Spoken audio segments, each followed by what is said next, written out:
Welcome to Shukla study point. आप सभी का स्वागत है आपके अपने YouTube channel Shukla study point में। मैं शिवम शुक्ला आप सभी दोस्तों का हार्दिक स्वागत करता हूं। आज के वीडियो के माध्यम से हम लोग चर्चा करेंगे अर्थशास्त्र के सेकंड पेपर के बारे में, यानी इकोनॉमिक्स के दूसरे पेपर के बारे में हम लोग जानने का प्रयास करेंगे। इकोनॉमिक्स के सेकंड पेपर में आपको एग्रीकल्चर इकोनॉमिक्स के बारे में जानना होता है। एग्रीकल्चर इकोनॉमिक्स को हिंदी में कृषि अर्थशास्त्र बोलते हैं। ठीक है, तो कृषि अर्थशास्त्र आपके सेकंड पेपर में आपको पढ़ना है। तो कृषि अर्थशास्त्र या एग्रीकल्चर इकोनॉमिक्स से बनने वाले बहुत ही महत्वपूर्ण लगभग 150 से अधिक ऑब्जेक्टिव टाइप के प्रश्नों को इस वीडियो के माध्यम से मैंने समाहित किया है।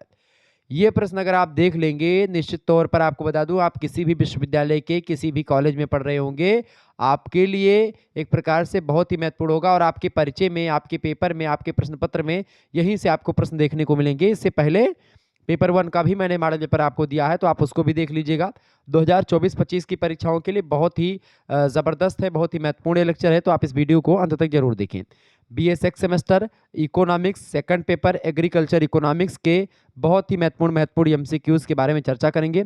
इससे बाहर कुछ आने वाला है नहीं, तो आइए जानने का प्रयास करते हैं कौन कौन से प्रश्न अब की बार आपकी परीक्षा में बनने वाले हैं। कानपुर विश्वविद्यालय की परीक्षा ऑब्जेक्टिव होगी, उसके लिए महत्वपूर्ण है। महात्मा गांधी काशी विद्यापीठ की ऑब्जेक्टिव होगी, उसके लिए महत्वपूर्ण है। BU झांसी की ऑब्जेक्टिव होगी, उसके लिए महत्वपूर्ण है। MJPRU की ऑब्जेक्टिव होगी, उसके लिए महत्वपूर्ण है। ठीक है, महात्मा गांधी काशी विद्यापीठ वगैरह की ऑब्जेक्टिव होगी, उन सभी के लिए बहुत ही महत्वपूर्ण लेक्चर है, ये बात आप ध्यान रखेंगे। ठीक है, चले, पहला प्रश्न आपकी स्क्रीन पर आ चुका है। जार्गेंसन की द्वितीय अर्थव्यवस्था मॉडल के अनुसार किसके पास अधिक उत्पादन क्षमता होती है, बताएं। जागेरसन की द्वितीय अर्थव्यवस्था मॉडल के अनुसार किसके पास अधिक उत्पादन क्षमता होती है? तो उद्योगी क्षेत्र के पास जो होता है सबसे ज़्यादा एक प्रकार से उत्पादन करने की क्षमता इनमें से होगी। कृषि क्षेत्र के पास उतना नहीं, नौकरी क्षेत्र में भी नहीं, जो उद्योगी क्षेत्र होते हैं। और जार्गेंसन की जो द्वितीय अर्थव्यवस्था का मॉडल है उसके अनुसार अगर देखें तो वो कहता है कि अधिक उत्पादन की क्षमता जो होगी उद्योगों के पास होगी। इसका ये ऑप्शन करेक्ट आंसर होगा। नेक्स्ट क्वेश्चन है, कृषि योजनाएं किस उद्देश्य के लिए बनाई जाती हैं? कृषि योजनाएं किस उद्देश्य के लिए बनाई जाती हैं? तो कृषि उत्पादन की वृद्धि के लिए कृषि योजनाएं बनाई जाती हैं। ऑप्शन नंबर इसका बी करेक्ट आंसर होगा। आगे देखेंगे, किसका प्रमुख उद्देश्य भारतीय किसानों की आर्थिक स्थिति को सुधारना है? नाबार्ड, NCD, NRI या फिर कृषि विभाग? बताएं, फटाफट से आप लोग बताने का प्रयास करेंगे। तो किसका उद्देश्य भारतीय किसानों की स्थिति, मतलब आर्थिक स्थिति को सुधार करना? तो NCD का एक प्रकार से उद्देश्य है। ऑप्शन नंबर इसका बी करेक्ट आंसर होगा। अगला प्रश्न है, आपकी स्क्रीन पर आ चुका है। सॉरी, एक मिनट। हाँ बिल्कुल, किसानों की आर्थिक स्थिति सुधारना ये NCD का काम है। अगला प्रश्न, किस आदेशिका के तहत किसानों को अधिक दायरे के लिए लोन प्राप्त करने की अनुमति दी जाती है? तो नाबार्ड के तहत दी जाती है। ऑप्शन नंबर इसका ए करेक्ट आंसर हो जाएगा। ठीक है, आगे देखिएगा। अगला प्रश्न, कृषि मूल्यों के बारे में सूचना उपलब्ध कराने वाला एक आधिकारिक वेबसाइट क्या है? कृषि वेबसाइट, कृषि विभाग, कृषि मंत्रालय या कृषि आधार? तो कृषि मतलब कि कृषि मूल्यों के बारे में सूचना उपलब्ध कराने वाला एक आधिकारिक जो वेबसाइट होती है वो है कृषि आधार। सी ऑप्शन इसका करेक्ट आंसर होगा। अगला प्रश्न, कृषि से जुड़े विपणन और बाजार संचयन के लिए, विपणन और बाजार संचयन के लिए कौन सा एप्लीकेशन उपयोगी होता है? तो उसके लिए उपयोगी कौन सा एप्लीकेशन है? तो वो एप्लीकेशन है आपका कृषि मार्केट। ऑप्शन नंबर इसका डी करेक्ट आंसर होगा। आगे देखिएगा, अगला प्रश्न है, कृषि योजनाएं किसके लिए बनाई जाती हैं? कृषि योजनाएं किसके लिए बनाई जाती हैं? तो कृषि योजनाएं सभी किसानों के लिए बनाई जाती हैं, उसमें कोई भेदभाव नहीं किया जाता। ऑप्शन नंबर इसका बा करेक्ट आंसर होगा। अगला प्रश्न है, किस अद्यतन तकनीक का उपयोग किसानों की फसल बेहतर बनाने के लिए किया जाता है? गेहूं, जैव उर्वरक या सेंट्री बैंकिंग या सहायक जीव उपाय? बताएं, इसका करेक्ट आंसर क्या हो जाएगा? किस अद्यतन तकनीक का उपयोग किसानों की फसल बेहतर बनाने के लिए किया जाता है? तो जैविक उर्वरकों का प्रयोग किया जाता है ताकि फसल ज़्यादा उत्पादित हो। ऑप्शन नंबर इसका बी करेक्ट आंसर होगा। नेक्स्ट क्वेश्चन से, कृषि में वृद्धि के लिए किस तकनीक का उपयोग किया जाता है? कृषि में वृद्धि के लिए किस तकनीक का प्रयोग करते हैं? तो वो बायोगैस प्लांट का एक प्रकार से प्रयोग हो रहा है इस समय। ऑप्शन नंबर इसका ए करेक्ट आंसर होगा। आगे देखेंगे, अगला प्रश्न, कृषि को खेती के लिए वित्तीय सहायता प्रदान करने वाली योजना क्या है? बताएं, इनमें से कृषि उपाय, कृषि कर्ज मोचन, कृषि साहित्य या कृषि सहायक? तो किसानों को खेती के लिए वित्तीय सहायता प्रदान करने वाली योजना है कृषि कर्ज मोचन। ऑप्शन नंबर इसका बी करेक्ट आंसर होगा। अगला प्रश्न आपकी स्क्रीन पर आ चुका है, किसानों के लिए सुविधाएं प्रदान करने वाली योजना क्या है? किसानों के लिए सुविधाएं प्रदान करने वाली जो योजना है वो प्रधानमंत्री किसान सम्मान निधि होती है। ऑप्शन नंबर इसका बी करेक्ट आंसर हो जाएगा। आगे देखेंगे, अगला प्रश्न है, कृषि नौकरियों के लिए सबसे महत्वपूर्ण स्रोत क्या है? कृषि नौकरियों के लिए सबसे महत्वपूर्ण स्रोत होता है उद्योग। ठीक है, कृषि नौकरियों के लिए सबसे महत्वपूर्ण सूत्र मतलब स्रोत क्या होता है? उद्योग। ऑप्शन नंबर इसका बा करेक्ट आंसर होगा। आगे देखेंगे, अगला क्वेश्चन आपकी स्क्रीन पर आ चुका है। निम्नलिखित में से किस बताएं निम्नलिखित में से किस जो है फिजियोक्रेट के अनुसार किसानों को बाह्य व्यापारी और श्रमिकों के साथ मिलकर के काम करना चाहिए? किसने कहा कि जो एक प्रकार से विद्वान मतलब कि किसने कहा कि जो ब्राह्मण हैं, ब्राह्मण, व्यापारी और श्रमिक, ये तीनों साथ में मिलकर के काम करें? ये किसने कहा? इसको कहा था फ्रांसुआ क्यूर ने। ऑप्शन नंबर इसका ए करेक्ट आंसर होगा। आगे देखेंगे, अगला प्रश्न, निम्नलिखित में से किस फिजियोक्रेट ने खेती को दुनिया की सबसे महत्वपूर्ण और सबसे सच्ची आर्थिक गतिविधि कहा? बताएं, दुनिया की सबसे महत्वपूर्ण और सबसे सच्ची आर्थिक गतिविधि खेती को किस फिजियोक्रेट ने कहा था? तो जो है फ्रांसुआ क्यूर ने ही कहा था। ऑप्शन नंबर इसका ए करेक्ट आंसर होगा। आगे देखेंगे, अगला प्रश्न है, निम्नलिखित में से किस फिजियोक्रेट ने कहा कि खेती एकमात्र सत्य है और यह एक मात्र वाणिज्यिक गतिविधि है? तो ये कथन भी फ्रांसुआ क्यूवियर ने कहा था। ठीक है, किसने कहा था भैया? फटाफट से आप बताएंगे। फ्रांसुआ क्यूर ने कहा था। ठीक है,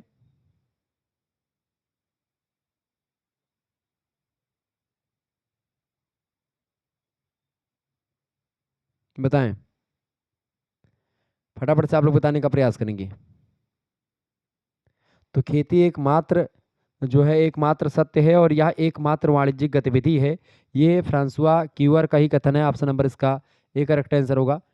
अगला प्रश्न, निम्नलिखित में से किस फिजियोक्रेट ने कहा कि खेती को नाटक के दो प्रकार के रूप में देखा गया है? तो किसने कहा था कि खेती को नाटक के दो प्रकार के रूप में देखा गया है? ऐसा डेविड रिकार्डो का मानना था। अर्थशास्त्री हैं बहुत बड़े डेविड रिकार्डो। एडम स्मिथ भी अर्थशास्त्री हैं। सी ऑप्शन करेक्ट आंसर हो जाएगा इसका, डेविड रिकार्डो इसका करेक्ट आंसर था। अगला प्रश्न, निम्नलिखित में से किस फिजियोक्रेट ने कहा कि राजा ही खेती कर सकता है? किसने कहा कि राजा ही खेती कर सकता है? तो जो है फ्रांसुआ क्यूवियर ने कहा था कि राजा ही खेती कर सकता है। ऑप्शन नंबर इसका एक करेक्ट आंसर होगा। आगे देखेंगे, निम्नलिखित में से किस फिजियोक्रेट ने कहा कि समाज में किसानों की जरूरत नहीं है?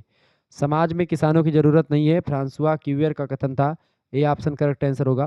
फिजियोक्रेट्स का मूल मानना था कि क्या? बताएं। तो इनमें से खेती जो है, खेती करने से आर्थिक समृद्धि होती है, ये एक प्रकार से फिजियोक्रेट्स का मानना है।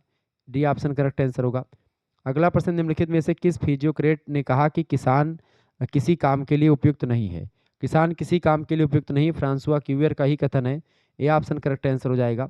फिजियोक्रेट्स के अनुसार बताएं, फिजियोक्रेट्स के अनुसार व्यापारी आर्थिक समृद्धि का मूल होते हैं। ऑप्शन नंबर इसका भी करेक्ट आंसर होगा। डब्ल्यू ए लुइस मॉडल का मुख्य उद्देश्य क्या है? डब्ल्यू ए लुइस मॉडल का मुख्य उद्देश्य किसानों को आर्थिक रोजगार प्रदान करना। ए ऑप्शन इसका राइट आंसर हो जाएगा। आगे देखेंगे, अगला प्रश्न आपकी स्क्रीन पर आ चुका है। फटाफट से आप लोग देखने का प्रयास करेंगे। इंपॉर्टेंट प्रश्न है, वीडियो को लाइक कर दीजिएगा। चैनल पर अगर नए आए हैं तो सब्सक्राइब जरूर कर दीजिएगा। ठीक है, चले आगे। प्रश्न है, अल्पकालन उत्पादन। बताएं, अल्पकालन उत्पादन के बारे में प्रश्न पूछा गया है कि अल्पकालीन उत्पादन की अगर बात करें तो अल्पकालीन उत्पादन के साधनों में मुख्य रूप से अनुपात, पैमाना दोनों शामिल होते हैं। ठीक है, ये बात ध्यान रखेंगे। अच्छा, अल्पकालीन उत्पादन फलन को कहा जाता है? अल्पकालीन उत्पादन के फलन को परिवर्तनशील अनुपातों का नियम कहा जाता है। ऑप्शन नंबर इसका सी करेक्ट आंसर होगा। अगला प्रश्न है, कृषि में अल्पकालीन उत्पादन फलन को कहा जाता है? कृषि में अल्पकालीन उत्पादन फलन को कहा जाता है वास्तविक उत्पादन फलन। ए ऑप्शन इसका करेक्ट आंसर होगा, परीक्षा में प्रश्न आ सकता है ये। अगला प्रश्न है, कॉब डगलस उत्पादन फलन का स्वरूप कैसा? बहुत ही महत्वपूर्ण प्रश्न है। कॉब डगलस उत्पादन फलन का जो स्वरूप है आप याद कर लीजिएगा।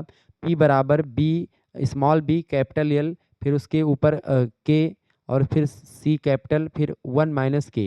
ये ध्यान रखिएगा। प्रश्न ऑप्शन नंबर इसका सी करेक्ट आंसर हो जाएगा। ये कॉब डगलस उत्पादन फलन है। अगला प्रश्न, किस उत्पादन फलन के अंतर्गत उत्पादन अपनी वस्तु की पूर्ति को असीमित रूप से बढ़ा सकता है? तो किस उत्पादन फलन के अंतर्गत उत्पादन अपनी वस्तु की पूर्ति को असीमित रूप से बढ़ा सकता है? तो दीर्घकालीन उत्पादन फलन में ऐसा हो सकता है। बी ऑप्शन करेक्ट आंसर होगा। दीर्घकालीन उत्पादन फलन कहलाता है, दीर्घकालीन उत्पादन फलन पैमाने के प्रतिफल का नियम कहलाता है। इसका ए ऑप्शन करेक्ट आंसर होगा। आगे देखेंगे कॉब डगलस उत्पादन फलन में किससे मतलब कितने उत्पादन सम्मिलित किए गए हैं। तो कॉब डगलस उत्पादन फलन में जो है 2 पूंजी श्रम मतलब 2 चीज़ें मतलब कि 2 उत्पादन सम्मिलित किए गए हैं, एक पूंजी और दूसरा श्रम। सी ऑप्शन इसका करेक्ट आंसर होगा। आगे देखेंगे कृषि उत्पादकता एवं दक्षता निम्नलिखित में से किस पर निर्भर करती है। तो कृषि उत्पादकता और दक्षता जो होती है ये जोत के आकार पर डिपेंड करती है। ऑप्शन नंबर इसका बी करेक्ट आंसर हो जाएगा। अगला प्रश्न, भूस्वामी की जो मतलब भूस्वामी की जोत का क्या अर्थ है।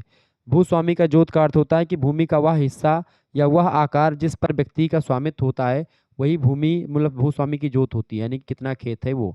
Option number B correct answer होगा। अगला प्रश्न, भूमि का स्वामित्व किस प्रकार हो सकता है। भूमि का स्वामित्व किस प्रकार हो सकता है। देखिए काश्तकार, भूमिधर और पट्टेदार ये तीनों भू स्वामित्व का प्रकार हो सकता है, रूप हो सकता है। इसका डी ऑप्शन करेक्ट आंसर होगा ये सभी। अगला प्रश्न, क्या भूस्वामी का अपनी समस्त भूमि पर कृषि करना आवश्यक है। क्या भूस्वामी का अपनी समस्त भूमि पर कृषि करना आवश्यक है। ऐसा कोई जरूरी नहीं है, ए ऑप्शन करेक्ट आंसर होगा। अगला प्रश्न, कर भी सकता नहीं भी कर सकता है। भूमि का वह भाग जो कृषक के द्वारा वास्तव में जोता जाता है उसको क्या कहते हैं, उसको बोलते हैं कृषक जोत। ऑप्शन नंबर इसका बी करेक्ट आंसर होगा। तो भूमि का वह भाग जो कृषक के द्वारा जोता जाता है उसको कृषक जोत कहते हैं। आगे देखेंगे अगला प्रश्न आपकी स्क्रीन पर आ चुका है, फटाफट से आप लोग देखने का प्रयास करेंगे, इंपॉर्टेंट क्वेश्चन है। चलो एक बार वीडियो को लाइक कर दीजिएगा जितने भी लोग जुड़ रहे हैं। और आप लोगों के कठिन डिमांड मतलब लगातार डिमांड पर ये वीडियो मैंने लाई है और आप लोगों के लगातार कमेंट्स आ रहे थे कि सर जी इकोनॉमिक्स से रिलेटेड वीडियोस दीजिए, तो मैंने कहा बिल्कुल आपको देना चाहिए और मैंने आपके लिए मेहनत करी है और आपके लिए मैं वीडियो लेकर के आया हूँ। तो प्लीज़ वीडियो को लाइक जरूर कर दीजिए, ठीक है। चले अगला क्वेश्चन है, ऐच्छिक चकबंदी निर्भर करती है किस पर। ऐच्छिक चकबंदी जो होती है वो कृषकों की इच्छा पर डिपेंड करती है। ऑप्शन नंबर इसका बा करेक्ट आंसर होगा। आगे देखेंगे कृषि उत्पादों की कीमतों की जानकारी किसे होनी चाहिए, बताएं। कृषि उत्पादों की कीमतों की जानकारी किसे होनी चाहिए। तो उपभोक्ताओं को, कृषकों और व्यवसायियों को, सरकारों को, इन सभी को कृषि उत्पादों की कीमतों की जानकारी होनी चाहिए। ऑप्शन नंबर डी इन सभी को होनी चाहिए। आगे देखेंगे कृषकों को उनके उत्पाद के लिए कितना मूल्य मिलना चाहिए, बताएं। कृषकों को उनके उत्पाद के लिए कितना मूल्य मिलना चाहिए। तो आगतों पर हुआ व्यय और सामान्य लाभ दोनों मिलना चाहिए, यानी जितना उसको एक प्रकार से कृषक को खेत बोने में एक प्रकार से पूंजी लगी है उतना तो उसको मिल ही जाए, उसका मूलधन लौट आए, उसके बाद में उसको कुछ लाभ भी मिल जाए प्लस में। तो इसका बी ऑप्शन करेक्ट आंसर होगा। अगला क्वेश्चन से, अधिकांश भारतीय कृषक शिक्षित और प्रशिक्षित होते हैं। नहीं, बिल्कुल शिक्षित प्रशिक्षित नहीं है। कृषि में यंत्रीकरण अपनाते हैं, बहुत सारे लोग नहीं अपनाते हैं। अशिक्षित और अप्रशिक्षित हैं, बिल्कुल इसका सी ऑप्शन करेक्ट आंसर होगा। अधिकांश भारतीय कृषक जो हैं वो अशिक्षित हैं और अप्रशिक्षित हैं, ठीक है। ऑप्शन नंबर इसका सा करेक्ट आंसर होगा। अगला प्रश्न, कृषि कीमतें कृषकों को क्या निर्णय लेने में सहायक होती हैं, बताएं। कृषि कीमतें कृषकों को क्या निर्णय लेने में सहायता देती हैं, सहायक होती हैं। तो विभिन्न फसलों के चयन में, उत्पादन संबंधी निर्णय लेने में और फार्म योजना बनाने में कृषि कीमतें कृषकों को इन सभी निर्णय लेने में सहायक होती हैं। डी ऑप्शन करेक्ट आंसर होगा ये सभी। अगला प्रश्न, कृषि मूल्यों में वृद्धि होने पर उपभोक्ता पर क्या प्रभाव पड़ता है। कृषि मूल्यों में वृद्धि होने पर उपभोक्ता पर जो है क्या प्रभाव पड़ता है। तो उपभोक्ता कम मात्रा क्रय कर पाता है, उपभोक्ता कम मात्रा जो है खरीद पाता है जब कृषि मूल्यों में बढ़ोतरी हो जाती है। ए ऑप्शन इसका करेक्ट आंसर होगा। अगला क्वेश्चन है कि सरकार कृषि कीमतों के ज्ञान का उपयोग करती है, बताएं। सरकार, प्रश्न क्या पूछा गया आपसे। प्रश्न है सरकार कृषि कीमतों के ज्ञान का उपयोग कब करती है। तो वो कृषि विकास कार्यक्रम के उचित क्रियान्वयन कर पाती है, मतलब कि ज्ञान का उपयोग करती है इसके द्वारा। इसके अलावा खाद्य वितरण प्रणाली को सुचारू रूप से क्रियान्वित कर सकती है इसके द्वारा, और देश की खाद्य सुरक्षा सुनिश्चित कर सकती है। ये तीनों एक प्रकार से कृषि कीमतों के ज्ञान का उपयोग करके तीनों काम जो है सरकारें करती हैं। ऑप्शन नंबर डी उपरोक्त तो सभी इसका करेक्ट आंसर होगा। आगे देखेंगे अगला प्रश्न है, कृषि कीमतों में परिवर्तन का क्या कारण होता है। कृषि कीमतों में परिवर्तन का क्या कारण होता है भैया। देखें, कृषि पदार्थों की मांग में परिवर्तन और कृषि पदार्थों की पूर्ति में परिवर्तन कृषि कीमतों में परिवर्तन का कारण होता है। इसका सी ऑप्शन करेक्ट आंसर होगा, आ और बा दोनों, यानी सी ऑप्शन इसका राइट आंसर होगा। एक इन्फॉर्मेशन आपको और देनी है, आप 6 सेमेस्टर में हो तो एक सब्जेक्ट आपको पढ़ना पड़ता है अनिवार्य प्रश्न पत्र के रूप में, यानी को करिकुलर कोर्स के रूप में एक प्रश्न पत्र आपको पढ़ना पड़ता है, जिसको में आपको क्या पढ़ना होता है, communication skill and personality development के बारे में आपको जानना होता है। आपको बता दूं, अगर आपको communication skill and personality development के बारे में जानना है बेसिकली, ठीक है, तो आप क्या करेंगे, communication skill and personality development के बहुत सारे वीडियोज़ को आपको देखना है, तो आप हमारे दूसरे चैनल को करिकुलर मास्टर को आप सभी लोग सब्सक्राइब कर लीजिएगा, ठीक है। को करिकुलर मास्टर यूट्यूब चैनल के बारे में अगर आपको बताऊँ, तो ये चैनल जो है आपका बहुत ही उपयोगी है आपकी परीक्षाओं के लिए। कौन सा चैनल? को करिकुलर मास्टर, ठीक है। तो को करिकुलर मास्टर चैनल की अगर बात करें, तो को करिकुलर मास्टर चैनल जो है, इस पर आपको communication skill and personality development यानी संचार कौशल और व्यक्तित्व विकास की बहुत सारी वीडियोस आपको मिल जाएंगी, जो कि आपकी परीक्षा के लिए बहुत ही उपयोगी हैं। तो आप इस वीडियो को अंत तक, मतलब कि इस चैनल को सब्सक्राइब कर लीजिएगा, और इस चैनल पे की जो वीडियोस हैं वहाँ पर आप तमाम वीडियोस पाएंगे। प्लेलिस्ट में आप जाइएगा तो सीरियल से आपको सारी वीडियोस मिल जाएंगी। आगे देखेंगे, अगला प्रश्न है, कृषि मूल्यों में परिवर्तन की मांग संबंधी कारण है। कृषि कीमतों, मतलब कृषि मूल्यों में मांग, मतलब कृषि मूल्यों में परिवर्तन की मांग संबंधी कारण इनमें से कौन से हैं? देखिए, जनसंख्या में होने वाली वृद्धि, बिल्कुल, भविष्य में कृषि मूल्य बढ़ने की आशंका और सामान्य रुचियों में बदलाव, ये सभी जो है कारण है कृषि मूल्यों में परिवर्तन के। डी ऑप्शन इसका राइट आंसर होगा। आगे देखेंगे, अगला प्रश्न है, जब कृषि पदार्थ को निर्यात करने की अनुमति, निर्यात माने बेचने की अनुमति प्रदान कर दी जाती है, तो उस वस्तु का मूल्य देश में जो है बढ़ जाता है, कम हो जाता है, या वही अर्थात यथावत रहता है, या इनमें से कोई नहीं? तो जब कृषि पदार्थ को निर्यात करने की अनुमति प्रदान कर दी जाती है, तो उस वस्तु का मूल्य देश में बढ़ जाता है। ए ऑप्शन करेक्ट आंसर हो जाएगा इसका। आगे बढ़ते हैं, अगला प्रश्न आपकी स्क्रीन पर आ चुका है। प्रश्न है, सुनिश्चित रोजगार योजना में योजना व्यय का कितना भार केंद्र सरकार उठाती है, बताएं। ये बढ़िया प्रश्न आपकी परीक्षा की दृष्टि से आ चुका है। अच्छा, एक प्रश्न है, मजदूरी की सामान्य दर जो है उसका सूत्र क्या होता है? तो मजदूरी की सामान्य दर बराबर होता है मजदूरी कोष बटे श्रमिकों की संख्या, ये ध्यान रखेंगे। प्रश्न आपकी स्क्रीन पर आ चुका है, देखें, प्रश्न आपकी स्क्रीन पर आ चुका है भैया, फटाफट से आप लोग देखने का प्रयास करेंगे। सुनिश्चित रोजगार योजना में योजना व्यय का कितना भार केंद्र सरकार उठाती है? तो वो 25% उठाती है। ए ऑप्शन करेक्ट आंसर होगा। स्वर्ण जयंती योजना कब शुरू की गई? स्वर्ण जयंती स्वरोजगार योजना की शुरुआत कब की गई? तो इसकी शुरुआत 1999 में की गई थी। बी ऑप्शन करेक्ट आंसर होगा। समन्वित ग्राम विकास कार्यक्रम कब आरंभ किया गया? समन्वित ग्राम विकास कार्यक्रम 1952 से आरंभ हुआ। बी ऑप्शन करेक्ट आंसर होगा। वर्ष 2021 के आंकड़ों के अनुसार सीमांत श्रमिकों की संख्या कितनी थी? वर्ष 2021 के आंकड़ों के अनुसार जो है सीमांत श्रमिकों की संख्या 8.9 करोड़ के आसपास थी। ऑप्शन नंबर इसका बा करेक्ट आंसर होगा। आगे देखेंगे, अगला प्रश्न है, भारत सरकार ने श्रमिकों के लिए न्यूनतम मजदूरी अधिनियम कब पारित किया था? तो भारत सरकार ने श्रमिकों के लिए न्यूनतम मजदूरी अधिनियम पारित किया वर्ष 1948 में। ऑप्शन नंबर इसका ए करेक्ट आंसर होगा। अगला प्रश्न, सघन पशु विकास कार्यक्रम जिसको आईसीडीपी बोलते हैं, सघन पशु विकास कार्यक्रम किस वर्ष प्रारंभ किया गया? तो ये प्रारंभ किया गया था भैया 1964-65 में। ऑप्शन नंबर इसका सी करेक्ट आंसर होगा। भारतीय कृषि में कृषक पशु शक्ति का योगदान घट रहा है, बढ़ रहा है, स्थिर है, या बढ़ घट रहा है? तो घट रहा है, ठीक है। भारतीय कृषि में कृषक पशु का योगदान जो है वो घट रहा है लगातार, क्योंकि जो है यंत्रीकरण हो रहा है, मशीनों का विकास हो रहा है, इस कारण से घट रहा है। आगे देखेंगे, अगला क्वेश्चन आपकी स्क्रीन पर आ चुका है, फटाफट से आप लोग देखने का प्रयास करेंगे। विश्व की कुल भैंसों का कितना प्रतिशत भारत में पाया जाता है? तो विश्व की कुल भैंसों का परसेंटेज में लगभग 53% भैंसें भारत में ही पाई जाती हैं। ए ऑप्शन करेक्ट आंसर होगा। सबसे अधिक फल एवं सब्जी उगाने वाले देशों में भारत का कौन सा स्थान है? तो सबसे अधिक फल और सब्जी उगाने में भारत का दूसरा स्थान है, पहले नंबर पर आपका चाइना होता है। अगला प्रश्न, केंद्रीय वन आयोग की स्थापना कब की गई थी? केंद्रीय वन आयोग की स्थापना की गई थी 1965 में। Option number A correct answer हो जाएगा। अच्छा, ये भी प्रश्न आपसे पूछ सकता है, स्व जलधारा कार्यक्रम कब शुरू की गई? स्व जलधारा कार्यक्रम कब प्राप्त हुआ? तो ये प्राप्त हुआ था 25 दिसंबर 2002 को। ये बात आप ध्यान रखेंगे। अच्छा, ये बताएं, जब किसी व्यवसाय में आवश्यकता से अधिक लोग संलग्न रहते हैं तो उस प्रकार की बेरोजगारी को क्या कहते हैं?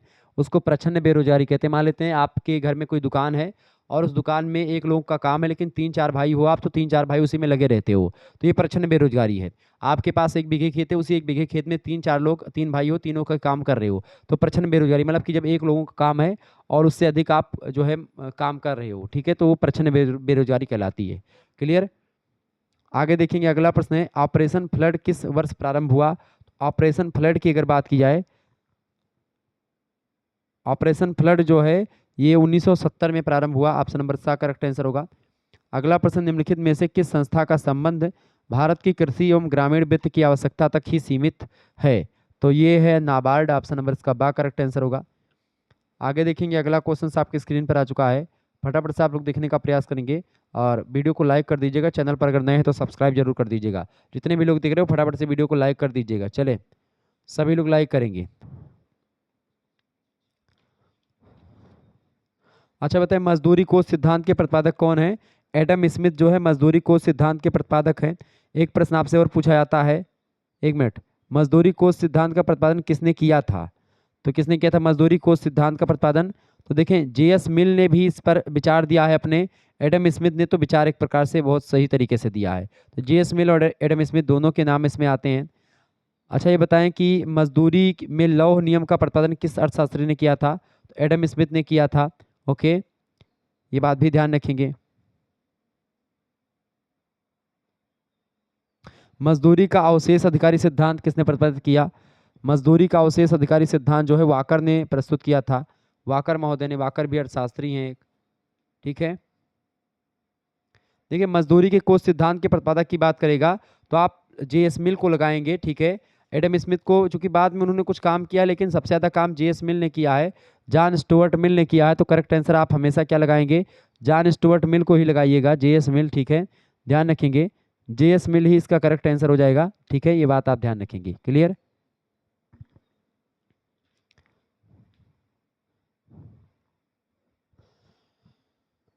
जो एडम स्मिथ का जो एक प्रकार से मजदूरी सिद्धांत है, उसको एक प्रकार से मजदूरी का लौह सिद्धांत के नाम से जानते हैं। ये बात भी आप ध्यान रखेंगे, ठीक है।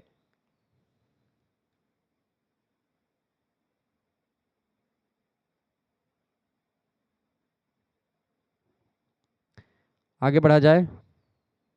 अच्छा बताएं, यदि श्रम की उत्पादकता बढ़ती है तो उसकी मजदूरी का स्तर क्या होगा? वो भी बढ़ेगा, बिल्कुल, ठीक है। चले, प्रश्न आपकी स्क्रीन पर आ चुका है कि कैकून मंत्री स्तरीय सम्मेलन कब संपन्न हुआ? तो ये संपन्न हुआ था 2003 में, सितंबर में। सी ऑप्शन करेक्ट आंसर होगा। अगला प्रश्न, विश्व स्वास्थ्य मतलब विश्व व्यापार संगठन जिसको आप WTO बोलते हैं, वर्ल्ड ट्रेड ऑर्गेनाइजेशन के अस्तित्व में आने पर सदस्य देशों के लिए कौन सा समझौता बाध्यकारी हो गया? तो जो है सामान्य व्यापार जो है पर समझौता, यानी आयात निर्यात पर समझौता और कृषि व्यापार पर समझौता। सी ऑप्शन इन दोनों पर। अगला प्रश्न, कृषि पर समझौते की बाधाएं क्या हैं?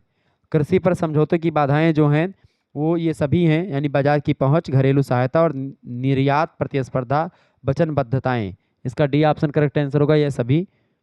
आगे देखेंगे, अगला प्रश्न, कृषि पर समझौते के अंतर्गत घरेलू सहायता में किस सब्सिडी की चर्चा की गई है? बताएं, फटाफट से आप लोग बताने का प्रयास करेंगे। कृषि पर समझौते के अंतर्गत घरेलू सहायता में किस सब्सिडी की बात करी गई है?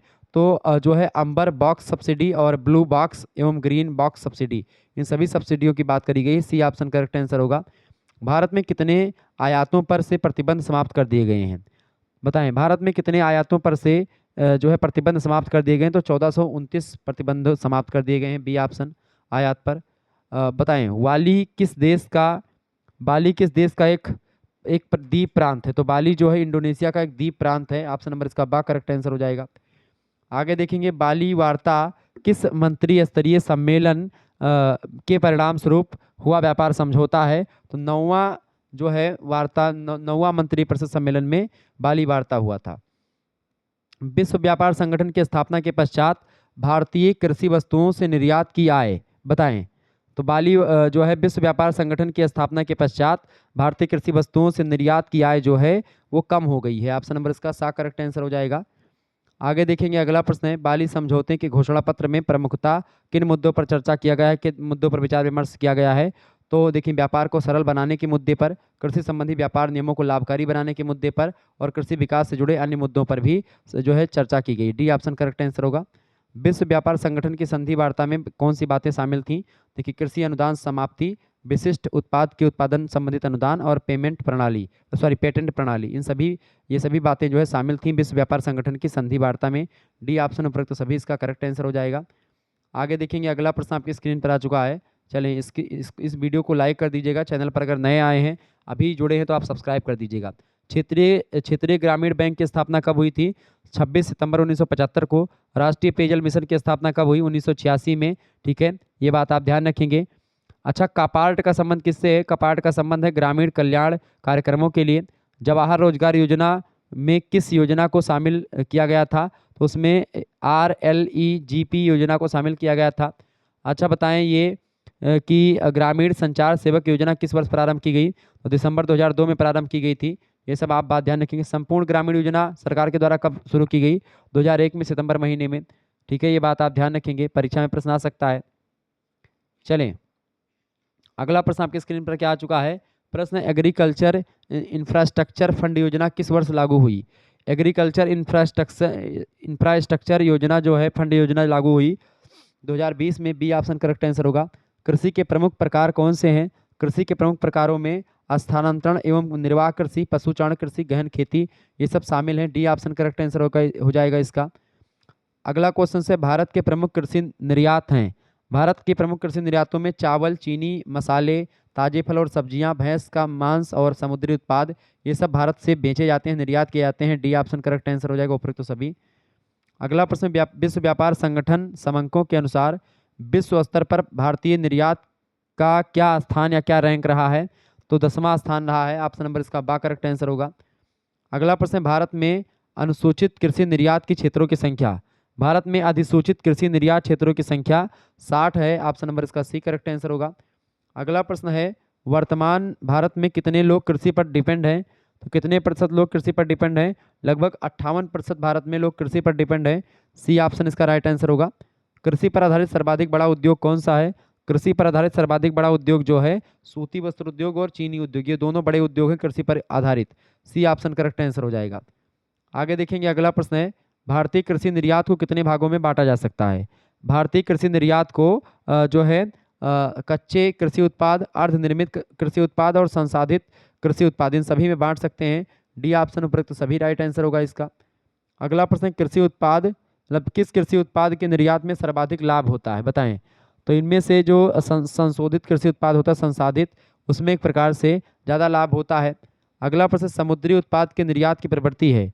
समुद्री उत्पाद के निर्यात की प्रवृत्ति जो होती है अधोमुखी होती है। इसका बी ऑप्शन करेक्ट आंसर होगा। अगला प्रश्न है, भारतीय कृषि निर्यात व्यापार की प्रमुख बाधाएं क्या हैं? भारतीय कृषि निर्यात की जो प्रमुख बाधाएं हैं वो हैं, निर्यात का कमजोर आधारभूत ढांचा है भारत का, नीची गुणवत्ता स्तर है, पैकेजिंग का अभाव है यहाँ पर। डी ऑप्शन ये सभी करेक्ट आंसर हो जाएंगे।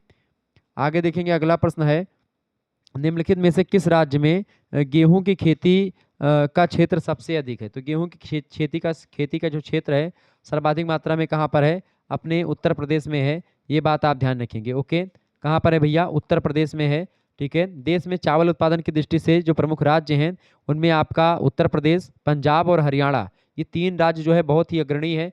नंबर 1 पर अपना उत्तर प्रदेश है। देखिए, पंजाब में सर्वाधिक मात्रा में गेहूं होता है कम जगह पर, यानी कि अगर 1 बीघा गेहूं अगर आप बोएंगे, 1 बीघा जमीन पर अगर पंजाब में गेहूं बोया जाएगा तो लगभग और लगभग 5 कुंटल 6 कुंटल गेहूं 1 बीघे में या 4-5 कुंटल निकलेगा। भारत की अगर बात की उत्तर प्रदेश में बोया जाए, उत्तर प्रदेश में अगर 1 बीघे में गेहूं आप बोएंगे तो 1 बीघे में अधिकतम 4 कुंटल या 3 कुंटल निकलता है। ठीक है, ये बात आप ध्यान रखेंगे। ओके, अच्छा, देश में फलों का सर्वाधिक उत्पादन किस राज्य में होता है? महाराष्ट्र में सबसे अधिक फलों का उत्पादन होता है। क्लियर, ये बात आप ध्यान रखेंगे। इसके अलावा और भी चीज़ें आप ध्यान रखेंगे, परीक्षा की दृष्टि से इंपॉर्टेंट है। गेहूं उत्पादन में देश में पहले स्थान पर कौन है? तो उत्तर प्रदेश है ही। ठीक है, कम जगह में ज़्यादा उत्पादन करने में पंजाब है, ये बात भी आप ध्यान रखेंगे। हरित क्रांति का शुभारंभ कब से हुआ? 1967-68 में हरित क्रांति की शुरुआत होती है। नार्मन बोरलॉग हरित क्रांति के जनक हैं विश्व स्तर के, और भारत में हरित क्रांति के जनक हैं कौन? तो वो हैं भैया जो है MS स्वामीनाथन। ये बात आप ध्यान रखेंगे। भारत की प्रमुख खाद्य फसल में आपका चावल, गेहूं, ये दोनों शामिल हैं, ध्यान रखिएगा। पीली क्रांति जो है आपकी तिलहन से संबंधित है। ठीक है, ये सब प्रश्न परीक्षा में आ सकते हैं। ऐसे ही प्रश्न आपकी परीक्षा में पूछे जाते रहते हैं। अगला प्रश्न, निम्नलिखित में से किस राज्य में गेहूं की खेती का क्षेत्र सबसे अधिक है? तो उत्तर प्रदेश, ऑप्शन नंबर इसका बी करेक्ट आंसर होगा। अगला प्रश्न, किसानों को ऋणों में राहत देना भाग है। किसानों को ऋणों में राहत देना किसका भाग है? गैर योजना व्यय का भाग है। ऑप्शन नंबर इसका बा करेक्ट आंसर होगा। निम्नलिखित में से किस राज्य में गेहूं की खेती का क्षेत्र सबसे कम है? इनमें से तो हरियाणा में सबसे कम इनमें से है, बाकी चूंकि उत्तर प्रदेश, पंजाब और मध्य प्रदेश में ज़्यादा है। ठीक है,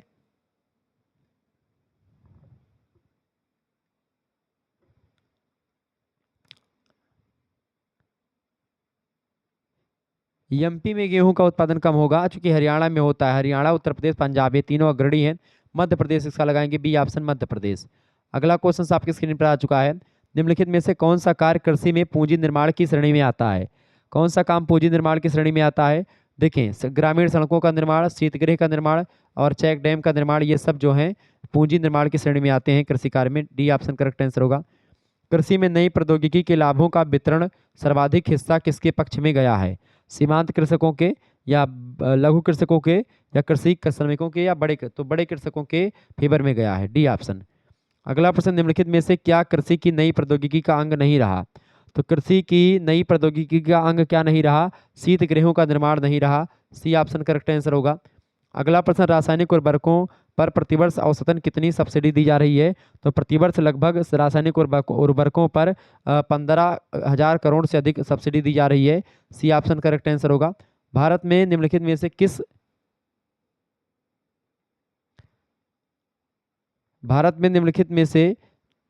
किस कृषि आगत पर सरकार सब्सिडी प्रदान करती है? बताएं। भारत में निम्नलिखित में से किस कृषि आगत पर सरकार सब्सिडी प्रदान करती है? तो रासायनिक उर्वरकों पर सब्सिडी प्रदान करती है। ए ऑप्शन इसका राइट आंसर होगा। नीली क्रांति का संबंध निम्नलिखित में से किससे है? मत्स्य उत्पादन से या मछली पालन से संबंधित है। डी ऑप्शन ठीक है।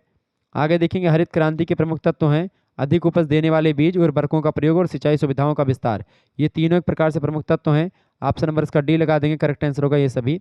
अगला प्रश्न है, भारत में किस प्रकार के रासायनिक उर्वरकों की खपत सबसे अधिक है? तो भारत में नाइट्रोजनी युक्त जो मतलब कि एक प्रकार से है नाइट्रोजन युक्त जो रासायनिक उर्वरक है, इनकी खपत सबसे ज़्यादा है।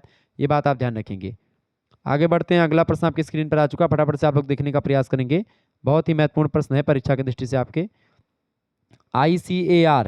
आईसीएआर का क्या मतलब होता है? आईसीएआर का फुल फॉर्म क्या होता है? फटाफट से आप लोग बताने का प्रयास करेंगे। अच्छा, चावल उत्पादन में कौन सा राज्य नंबर 1 पर है भारत में? तो वो है पश्चिम बंगाल। ठीक है, ये बात ध्यान रखेंगे। सर्वाधिक गेहूं विश्व में कौन उत्पादित करता है? तो चाइना करता है। क्लियर?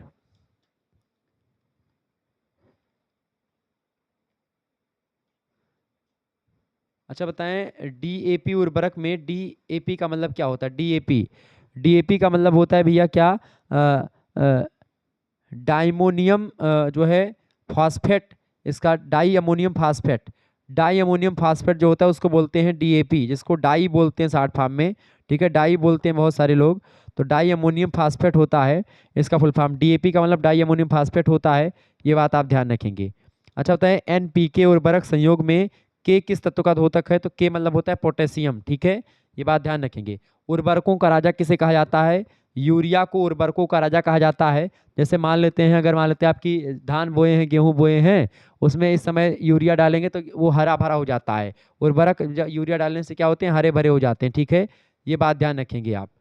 भारत में कौन सा प्रदेश सबसे मतलब उर्वरक का सबसे बड़ा उत्पादक है? गुजरात जो है सबसे बड़ा उत्पादक है। ठीक है, ये बात आप ध्यान रखेंगे। तो परीक्षा की दृष्टि से महत्वपूर्ण है, ये सब प्रश्न परीक्षा में आ सकते हैं। बताएं, आईसीएआर का फुल फॉर्म क्या होगा? आई का मतलब होता है इंडियन, और सी का मतलब होता है आपका काउंसिल, और ए मतलब एग्रीकल्चर, और आर माने रिसर्च। तो Indian council of agriculture research, इसका सी ऑप्शन करेक्ट आंसर होगा, यही फुल फॉर्म होता है इसका। अगला प्रश्न, भूमि संरक्षण का उद्देश्य होता है? भूमि संरक्षण का उद्देश्य होता है, देखिए, भूमि को क्षरण से रोकना, भूमि को समतल बनाना, भूमि को कृषि योग्य बनाना। तो भूमि संरक्षण का उद्देश्य ये सभी होता है।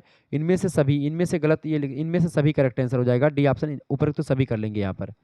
अगला प्रश्न, कृषि अवसंरचनात्मक कोष योजना का प्रमुख उद्देश्य है?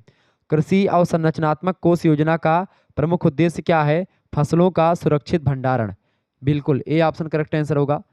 कृषि अवसंरचनात्मक फंड योजना कब प्रारंभ की गई? तो ये प्रारंभ की गई थी 8 जुलाई 2020 में। ऑप्शन नंबर बा करेक्ट आंसर होगा। कृषि में सूचना और संचार प्रौद्योगिकी का लाभ है। कृषि में सूचना और संचार प्रौद्योगिकी का लाभ होता है, किसानों को कृषि संबंधी पूर्ण जानकारी मिल जाती है, कृषि संबंधी आधुनिक तकनीकी यंत्रों का ज्ञान हो जाता है, कृषकों को लाभदायक फसलों के विषय में जानकारी हो जाती है।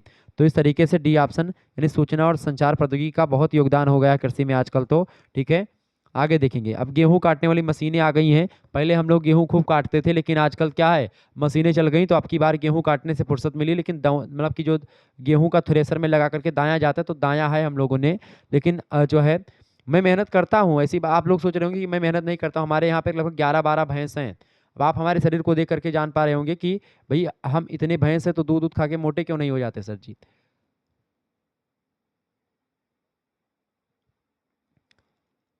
तो दिक्कत इसलिए है चूंकि, एक मिनट सर में थोड़ा, हाँ, तो मैं आपको बता रहा था कि भाई जो है मेहनत मैं करता हूँ, बराबर मेहनत करता हूँ, कृषि से मैं शुरुआत से जुड़ा रहा हूँ। और आपको बता दूं कि हमारे यहाँ लगभग 20-25 बीघे खेत है हम लोग, मतलब कि पिताजी के, मतलब बाबा जी के, उनमें चाचा हमारे और पापा दोनों में एक प्रकार से लगभग वही 12-12 साढ़े 12 बीघे पड़ते हैं, ठीक है, मतलब लगभग 13 बीघे आसपास, ठीक है। खेती होती है हमारे यहाँ, कुछ दूसरों की खेत को लेकर के बोते हमारे भैया लोग जो हैं, हम भी एक प्रकार से उसमें जुड़े रहते हैं। लेकिन जब से आप लोगों को पढ़ाने लगे हैं तब से थोड़ा सा खेती कम हुई, चूंकि समय नहीं मिल पाता है।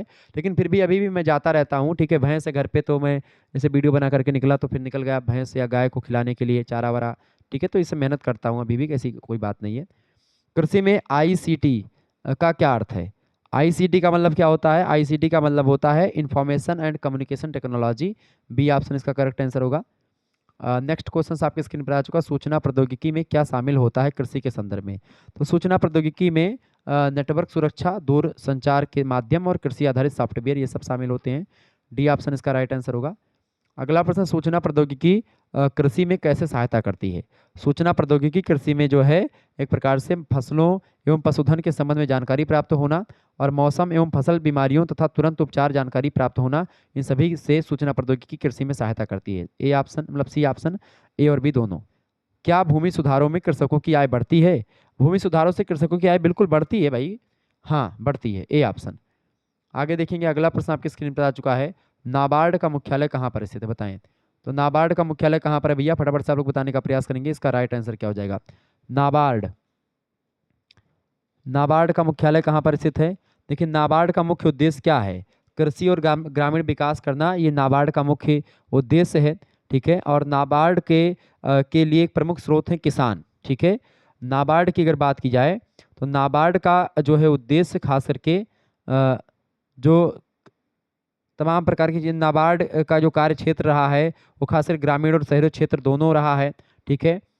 ये बात आप ध्यान रखेंगे। अच्छा, नाबार्ड की स्थापना किस समिति के सुझाव पर करी गई थी? तो शिव रमन कमेटी की सिफारिश पर नाबार्ड की स्थापना करी गई थी, ठीक है। ये बात आप ध्यान रखेंगे। ओके, तो नाबार्ड का जो है बताएं, नाबार्ड का मुख्यालय कहाँ पर है भाई? नाबार्ड का मुख्यालय, बिल्कुल, नाबार्ड की स्थापना हुई थी 1982 में। नाबार्ड का जो मुख्यालय है वो आपका नई दिल्ली में स्थित है, ए ऑप्शन करेक्ट आंसर होगा। नाबार्ड का पूरा नाम क्या है, फुल फॉर्म क्या है नाबार्ड का? नाबार्ड का फुल फॉर्म है national bank for agriculture and rural development, ठीक है। ये बात ध्यान रखेंगे, national bank for agriculture and rural development इसका फुल फॉर्म है। ऑप्शन नंबर इसका ए करेक्ट आंसर हो जाएगा। रूरल माने होता है आपका, इसके नाम में छुपा, रूरल माने होता है ग्रामीण, ठीक है। ये बात ध्यान रखेंगे, ग्रामीण क्षेत्रों में जो एग्रीकल्चर है उसको डेवलपमेंट से रिलेटेड है। अगला प्रश्न, नाबार्ड की प्रमुख धारा क्या है? नाबार्ड की प्रमुख धारा जो है कृषि वित्त होती है, ए ऑप्शन करेक्ट आंसर होगा। अगला प्रश्न है, कृषि वन एवं मछली पालन विधेयक, मतलब विषयक विषयक नीति समिति, कृषि वन एवं मछली पालन या फिर विषयक नीति समिति किस विद्वान की अध्यक्षता में जो है नियुक्त की गई थी? तो वो थे प्रोफेसर गाडबिल, उन्हीं की अध्यक्षता में हुआ था, इसी ऑप्शन राइट आंसर होगा। सहकारी साख समिति अधिनियम किस वर्ष में पारित हुआ था? सहकारी साख समिति अधिनियम पारित हुआ था 1904 में, ऑप्शन नंबर इसका ए करेक्ट आंसर हो जाएगा। आगे बढ़िएगा, अगला क्वेश्चन आपके स्क्रीन पर आ चुका है। सहकारी योजना समिति की स्थापना किस सन में की गई थी? सहकारी साख समिति अधिनियम मतलब कि प्रश्न क्या, सहकारी योजना समिति की स्थापना किस वर्ष की गई? 1945 में।